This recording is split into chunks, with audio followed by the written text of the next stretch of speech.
Ето го, господин Сидеров. Добър вечер. Как така се свързахме? Не знам просто. Не това Божидар. Ами да, Божидар може би се усети. Давайте да пускаме една битка, но Божидаря, може ли да слезнеш да направим една битка с господин Сидеров? Той е по-гледан от мен, има 1300 човека. Аз съм с 500 човека само. Какво става? Господин Сидеров, вие ли сте новата звезда на ТикТок? Да. Добре, айде да си поговорим тогава и да ми кажете какво става сега с паметника и защо махнаха. Аз съм с руски корен и не съм съгласен и не знам дали ще има последствия за нашата нация, въпреки това се възприемам себе си като българин, разбира се, нищо, че баща ми е руснак. Разкажете какво мислите за тая вандалщина, вандалска проява. Не знам изобщо какви са вашите, между другото, вашето отношение. Може пък вие да го подкрепяте това нещо, не знам. Премахването на паметника на свободата. На руските освободители. Аз познавах Симин Реванкорев, който е доста цялата на целия проект. Познавах се с него с Христо Калчев, с Пасков, Вики Пасков, Огнян Фурнев. Той беше прекрасен човек, разбира се, много добър професионалист в компанията. Тогава всичко беше свързано с много пиене, разбира се. Значи за мен това е не вандалщина, това е престъпление. Да режеш скулптурни фигури през кръста, през главата и през ръката. Каквито да са те, дали са руски, дали са български, дали са американски, няма значение. Това е паметник на културата. Категорично да. Само талибаните вършат такива неща. Аз даже призовах и искам да призова, макар че те вече свършиха, да прекратим тези вандалски действия. Тоест, ако искаш, на ти мога ли да си говоря или на ви? Може, разбира се, да, удобно е. Даже ще бъде по-лесно. Аз не знам дали ще се умее веднага да превключвам, но да, можем да опитаме. Тогава на ви, господин Плагин, може ли да съберем хора, с които да отидем утре, понеже те ще продължават вандалщината, ама хора, които са бойни. По принцип аз имам тук голямо влияние в ТикТок, но не съм в София в момента, аз съм в Хасково в момента, но можем да призовем, защото това е и моя кауза също и не само, изобщо чувствам, че българският народ по този начин е застрашен. Въпреки че аз не смятам, че българският народ се дистанцира от това, което правят политиците. Видях и коментари навсякъде в интернет. Виждам, че хората не са съгласни, но аз към друго да попитам, понеже аз наистина от 8 години нямам телевизия в къщи, признавам си. Това, което видях, го видях вчера набързо в TikTok, нямам никакво време. Имам си бизнес в Дубай, който движа онлайн. Отделно тук се пускам постоянно в TikTok през свободното си време, което свободно време вече стана като професия. Нямам никакво време даже да се наспя. Но бего видях в TikTok едни клипчета, които показаха как се режат тези крайници. И не беше обяснено. Вчера аз го повдигнах като тема в лайфа. Хората ми казаха, че щял да бъде преместван. Но дори да бъде преместван, по този начин ли трябва да бъде преместван? Не, аз смятам, че искат да го унищожат, да го разрушат. Няма да бъде преместен, защото цялата тази монументална конструкция, тя няма как да бъде преместена. Къде ще точно ще бъде сложена, няма такъв музей. Това е измама. Не е музей, някъде няма ли да е в някой парк или на някое публично място, на важна локация, не знам. Ами никой до сега не е казал къде точно ще бъде преместен, което означава, че всъщност няма идея да бъде преместен. Благодаря за подаръка. Премахнат, пиша тук. Добре, а кой се подписва под този акт? Аз никъде не разбрах кой се подписал, кой е дал тази заповед. Някой все пак е казал, идете и го махнете. Кой? Областната управителка на София, както се Вяра Тодева, благодаря. Вяра Тодева не съм я чувал, не знам коя е. Те се сменят вече май на 3 месеца областните управители. Никой не е чувал. Тя е назначена от сегашното правителство и тя е издала заповед и е дала 260 хиляди на фирма, която да ходи да реже с флекс. И каза, че самия паметник струва 20 милиона. Той е оценен на 20 милиона като скулптура, като произведение на изкуството и архив. Аз настръхвам. Как може ние да позволим това нещо? Милиона струва този паметник. Тя го каза самата, след което каза, че са платили областните управа 260 хиляди. Браво, защото имаме излишни пари явно. Лишни, но 260 хиляди, с които унищожаваш 20 милиона. Само за това трябва да се сезира прокуратурата и да започне... Аз бих и пляснал от ваша Мара, ако я видя тази някъде. Само да ми я покажете как е на снимка, да знам като я видя, нали жена не се удря, обаче тая заслужава ваша Мара. Няма какво да й се обяснява. Много повече заслужава от това, но тя е поставено лице, тя е пионка. Ма тя е пионка. Сега знаем кой притежава държавата, ние сме си по турско робство. Това е цялата. Ние сме си още по турско робство. Аз ги знам нещата, защото имам много приятели. Иска да се против. Що не излязат 5000 души да отидат там, да отстранят полицаите, които пазят, еничарите полицаи, пазят унищожаването на производението. Ние имаме общи познати, между другото, с вас. Маринка, знаете ли Маринка? Много поздрави, Марина. Имаме общи познати русата Марина. Сигурно я знам. Знаете, да. Много поздрави от нея. Поздравление от сърце за Марина, но вижте сега, това са скулптури, които са правени от български големи имена. Васка Емануилова, Мара Георгиева. Загубихме ли? Извинявайте, че ви прекъсвам, но за мен тези битки все пак са си важни. Паметника е по-важен, разбира се, обаче загубихме ли ние? Не мога да повярвам, патенца 950 човека ме гледат. И как, господин Волен Сидоров, аз съм по-сладък, по-вървежен, по-млад, по-красивича, като кукла съм, той е по-гледан от мен. Сега как става това? Не се разстроили. Моя срамота, егатимус. Давайте да натискаме малко и да играем, нищо, че нещата, които казва, са вярни. Аз се съгласявам, чакам го някъде да сгреши. Давайте да играем. Виж сега, аз толкова вече много съм грешил, че няма на къде. Погледни ми белите, като се моля. И сега съм на възраст. Добре стоят. Да се бойдисате с черна боя ли? По-хубаво ли ще да се бойдисате с черна боя? По-добре така. По-стилно. Хареса ми много изкуство, виждам наоколо, видях много картини. Това ми харесва. Аз съм художник по принцип и това ми харесва. О, да. Радвам се, защото аз наистина съм ценител на изкуството и имам хубави картини, книги и така нататък.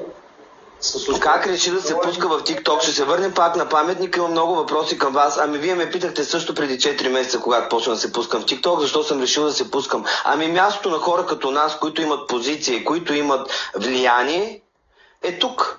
И между другото все повече политици ще виждаме тук и публични фигури, защото те се усещат, че в момента TikTok е най-мащабната и най-влиятелната платформа и всички ние се борим за някакво влияние. И трябва да използваме влиянието, защото аз не съм като някакви певици и плеймейтки, които са популярни с нищо и нямат гражданска позиция и нищо не заявяват от свое лице. Трябва да използваме нашата популярност за добри каузи. Ето това е една добра кауза, да се обединим и да отидем и да протестираме, защото ние ще го отнесем. Няма да го отнесе госпожа Вяра Еди коя си, аз ще го отнесе целият български народ. Въпреки че аз не вярвам, че Путин чак толкова вече е мръднал, но това е обида към цялата руска държава.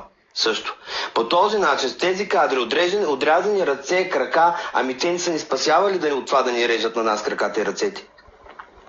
Само искам да ви кажа, господин Колаген, че благодарение на съветската намеса тогава, 1946 година, са преговорите в Париж, мирния договор между България и съюзниците Англия, Франция и Америка и Съветските. Ние сме турска държава. Ние сме в момента турска държава. Не искам да говоря, защото наистина може да има последствия, ако кажа всичко, което знам, но ние сме турска държава и все още сме под турско робство. Само че тихичко. Или владичество, или както искате го наричайте. Сега много хора ще кажат, ние не сме били избивани, не сме били. Напротив, тук са били 500 години и все още са тук и не знам до кога са тук. И само да ви кажа, че естественият прираст на българи на раждаемостта е изключително ниска. И се прогнозира, че след 50 години вече няма да има български народ. А ще бъдат цигани и турски цигани, които си нямат собствена държава, защото цигания държава няма, както знаете. И те ще се настанят тук удобно в нашата държава и България ще стане цигания. Не съм расист. Не съм расист, един от най-добрите ми приятели са от ромски произход. Но все пак няма друга държава. Да видим в Германия. Идете в Германия дали ще позволят да има новини на турски, на украински, на талибански и на 100 000 езици. Не може да се случи това. Само в нашата държава тук ни е бът газа и ни е бът и продължават да ни е бът и не знам до кога. Те в Германия са признати расисти, Но ние няма да си казваме, че сме расисти, обаче сме против това да... Не сме расисти, живеем в тях в съдружие години наред и много се разбирам. И турците са уникални хора, много работлив народ. Аз имам уникални приятели турци. Ето приятел ми Орхан Исмаилов, който беше заместник външен министър на отбраната. Изключителен човек, ерудиран, мъдър. Той е човек, който чете, учи, най-младият доктор в България. Имам изключителни приятели турци с големи капацитети. Обаче, все пак, нека да не завземат нашата страна и нека все пак българите ние да сме си по-напочет, отколкото другите нации. Дали украинци, дали турци, дали цигани, дали всички народи можем да живеем и харесваме, обаче не да бъдат повече от нас и не да са на по-високи позиции от нас и не да работят на държавни учреждения, да имат държавна власт. Това никъде го няма. Сега ще кажат, миналия ден го говорих това, те казаха, знаеш в момента, че в Англия министъра е пакистанец бил. Не е правилно това решение. Това не е правилно решение, според мен. Там има един комплекс, понеже Англия е била колониална сила и сега си слага министър-председател индиец или пакистанец. Да показват колко са вървежни и колко са модерни, най-вероятно. Не че за нещо друго. То пак му дърпа конците някой англичанин. Няма кой да го остави този. Ние обаче не сме били колониална държава, не сме погазвали други народи и територии, така че няма какво се притесняваме и срамуваме. Само, че трябва да се запазим. Много правилно го казвате това. Но... Нищо не разбирам от политика и не се интересувам, изобщо не искам да се интересувам. Имал съм предложение да бъда в партии, да правя видеоклипове, знаете, такива. Има си ферми, бот ферми, пишат с цели сайтове са купени. Канили са ме да оглавя такива сайтове като редактори, да пишеме такива политически статии, защото аз пиша и съм много добре, но нищо не знам. Бързо мога да навлезна в материята, но нямам желание да се занимавам с политика и съм далече. Но това, което го казвам, е чисто логически от позицията на българин. Това е. Нищо повече не казвам. Добре, всичко е политика. Има един такъв израз, че ако ти не се занимаваш с политика, тя се занимава с теб. Така че нека да се добре. Те се позанимаха малко с мен в един момент, да. Малко в Дубай се позанимаха с мен там един господин, да. Срещу нарязването на паметника да се съберем да протестираме. Когато кажете, аз съм на линия. Благодаря за това. За това разговор сега ще дам да... Нека да протестираме, обаче нека наистина българите да се вдигнат и да протестират, защото те протестират повече тук в ТикТок. Много е удобно всеки от вкъщи да протестира. Не го прекъсвам, напротив, изключително много го уважавам и са ми интересни нещата, които той казва. Но нека наистина да се вдигнем и те хора, които ме харесват. Не става въпрос тук за руски корен, аз ме е страх като българин, че могат да ни нападнат. Честно ви казвам. Не толкова аз не защитавам това рязане на паметника, защото имам руска кръв някаква. Аз съм виждал баща си 5 пъти в живота си, изобщо не се възприемам като руснака, като българин. Аз съм си българин. Израснал съм, живял съм в България, но не защитавам рязането на паметника като това, че фамилията ми е руска или че имам руски корен. А за това, че се притеснявам, че утре можем да бъдем пометени и ние. Те без това Путин си търси повод и причина да взима територия. Извинявайте, спирам да говоря, да, но това, което казва, нека да се вдигнем, ако можем, наистина. Добре, аз съм също за това. Луна ми е приятелка, да, ще прави ли коалиция с Луна. Според мен може да направи една друга коалиция с Луна, малко по-различна, под масата. Надали ще направи коалиция точно с Луна.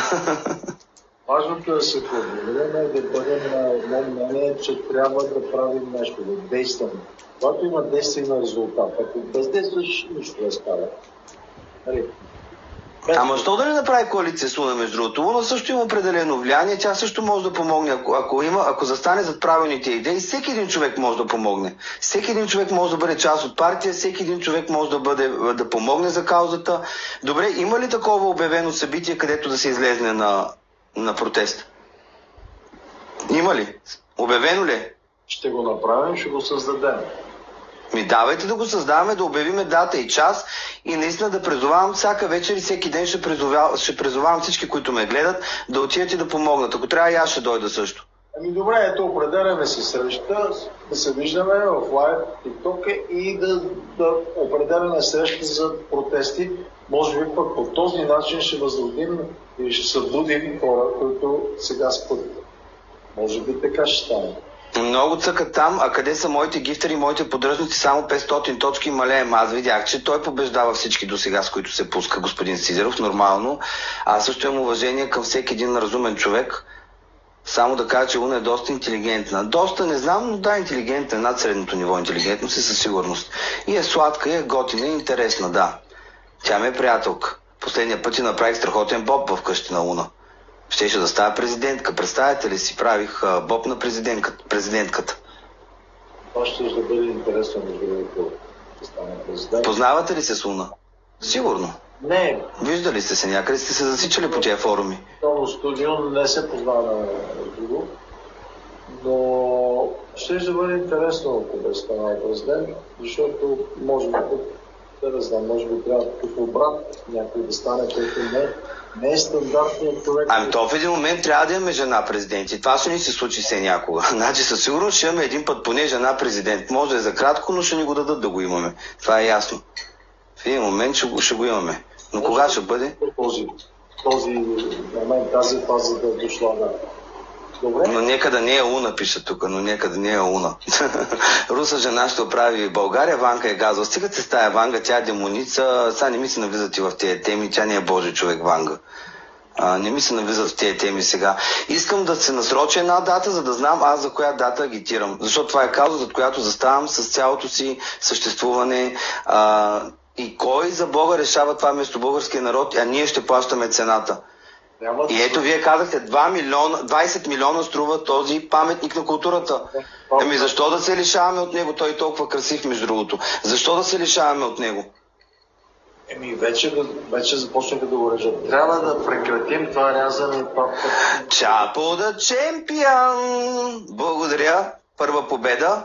Аз съм, може би, единственият, който може да победи Волен Сидеров в TikTok.